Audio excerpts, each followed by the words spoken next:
बिस्मिल्लाहिर्रहमानिर्रहीम। सिलाई मशीन के हवाले से एक और वीडियो लेकर मैं आपके सामने हाज़िर हूँ। आज की वीडियो हमारी चंद बहनों की फरमाइश पे है। तो शिकायत थी कि भाई स्टार्टर के अंदर से यहाँ से करंट निकलता है जब हम इसको प्रेस करते हैं, और अक्सर हमारे हाथ को करंट फील भी होता है। तो आप बताइए इसकी क्या वजह है। ये देखिए, मैंने कोशिश की है कि मैं स्टार्टर की सेटिंग ऐसे करूँ कि आपको दिखा सकूँ कि यहाँ से ये करंट क्यों दिखाई दे रहा है। होता इस तरह है कि जब आप लोग अक्सर होता है कि यूज़ करते हुए स्टार्टर को गिर जाता है, या किसी और वजह से जब आप इसको खोलते हैं, इसके कार्बन वगैरह चेंज करते हैं, तो इसकी जो प्लेट्स हैं अंदर वाली चारों, जिनमें से करंट का गुजर के सर्किट मुकम्मल होता है, वो बॉडी के साथ कहीं ना कहीं से टच कर रही होती हैं, जिसकी वजह से वो शॉर्ट हो जाता है। इसको हम अपनी ज़ुबान में शॉर्ट होना कहते हैं। तो ये देखिए, मैं आपको दिखाती हूँ। ये जो हमारी प्लेट्स हैं, ये कहीं ना कहीं से बॉडी के साथ टच हो रही होती हैं स्टार्टर की, जिसकी वजह से शॉर्ट जो है वो हो जाता है, ये सर्किट शॉर्ट हो जाता है। तो इसका हल मैं आपको बताती हूँ कि प्रैक्टिशनरी मेजर्स जो हमें लेने चाहिए वो क्या हैं। तो आप इस तरह एक गत्ता ले लीजिए। गत्ता 4 to 6 प्लाई होना चाहिए। आप गत्ता लेके उसको अपने स्टार्टर का जो कवर है, नीचे वाला कवर, उसको इस तरीके से ट्रेस कर लें और काट लें इसी की शेप के मुताबिक।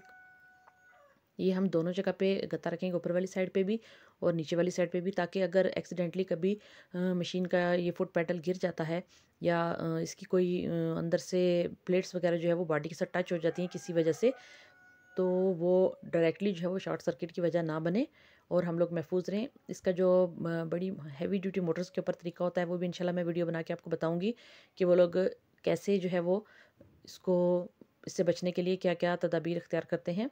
तो फ़िलहाल तो ये घरेलू मोटर के लिए हमारी जो घरेलू ख़वातीन हैं वो इस तरीके को अपना सकती हैं। तो ये काफ़ी हद तक आपका बचाव करेगा और शॉर्ट सर्किट के रिस्क से आपको बचाएगा। तो इस तरीके से आप गत्ते को इसके अंदर प्रेस कर लें। ये सारे काम आपने बिजली के बोर्ड में से स्टार्टर का प्लग जो है वो उतारने के बाद करने हैं, उसको अंदर रख के नहीं करने। तो मैं हमेशा अपनी वीडियो में लिखती हूँ कि आप अनप्लग कर लें पहले, उसके बाद जो है वो आप किसी भी किस्म का कोई भी काम करें। बिजली में डायरेक्टली किसी चीज़ का स्विच रखते हुए आप कभी भी जो है वो किसी भी चीज़ की मरम्मत करने की कोशिश हरगिज़ ना करें। और स्टार्टर जो टेस्टर होता है वो हमेशा आपके पास होना चाहिए।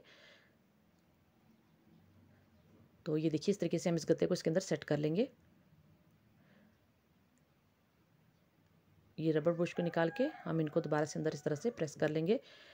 आप इसको अच्छे तरीके से गत्ते को शेप में करके काट लें। अब ये देखिए, दूसरा काम हमने ये करना है। ये तो हमने ऊपर वाली साइड पे गत्ता रखा है जहाँ पे हमने, अभी ये देखिए, ये दोनों जो हैं स्क्रू मैंने रिमूव कर लिए हैं, इसमें से निकाल लिए हैं। अभी इसके नीचे भी जहाँ से स्क्रू ने अंदर जाना है बॉडी के अंदर, ठीक है, वहाँ पे हम इस तरह से रख के निशान लगा लेंगे पहले।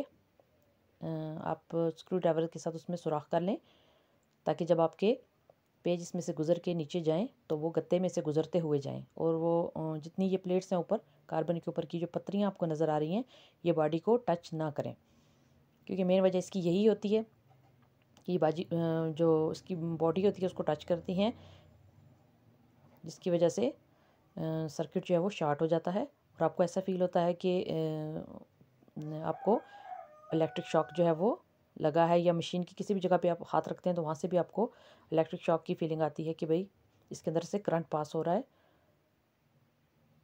अब इस तरीके से करके नीचे से हमने इस तरीके से स्क्रू को रख के निशान लगा लेना है और बाद में इसको टाइट कर लेना है। आप चाहें तो ये फालतू गत्ता इस तरफ वाला, क्योंकि हमें सिर्फ पत्रियों को बचाना होता है कि वो बॉडी के साथ ना टकराएं। अब ये ऊपर की साइड पे जितना फालतू है 1 से 1.5 इंच तक गत्ता आप इसको काट भी सकते हैं। तो अब ये देखिए, उस गत्ते को काट के मैंने इन स्क्रू को टाइट कर देना है।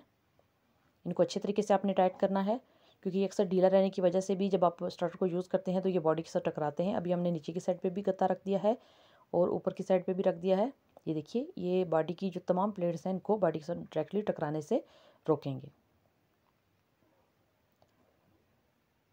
अब ये गत्ते का टुकड़ा एहतियातन हम तार वाली साइड पे भी रख देंगे इस तरफ, कि अगर कभी ये तार टूट जाए एक्सीडेंटली तो बॉडी के साथ टकराए नहीं। तो यहाँ पे भी हमने इसको रख दिया और तारों के ऊपर आप टेप जो है वो लगा लें और उसके बाद इसको बंद करके यूज़ करें। इंशाल्लाह कभी भी आपको करंट का मसला नहीं होगा। दूसरा, गीले हाथ जो होते हैं वो कभी भी यूज़ ना करें, और उससे भी ये मसला होता है। अब इसको बंद करें और यूज़ करें, इंशाल्लाह आपका ये मसला काफ़ी हद तक हल हो जाएगा। अभी आप जितना भी इसके ऊपर प्रेशर डाल के इसको स्पीड तेज़ करके यूज़ करेंगे तो इंशाल्लाह कभी भी इसमें से करंट पास नहीं होगा। अभी प्लग को हम स्विच बोर्ड में लगाते हैं और ये देखिए बिल्कुल क्लियर हो गया हमारा मसला।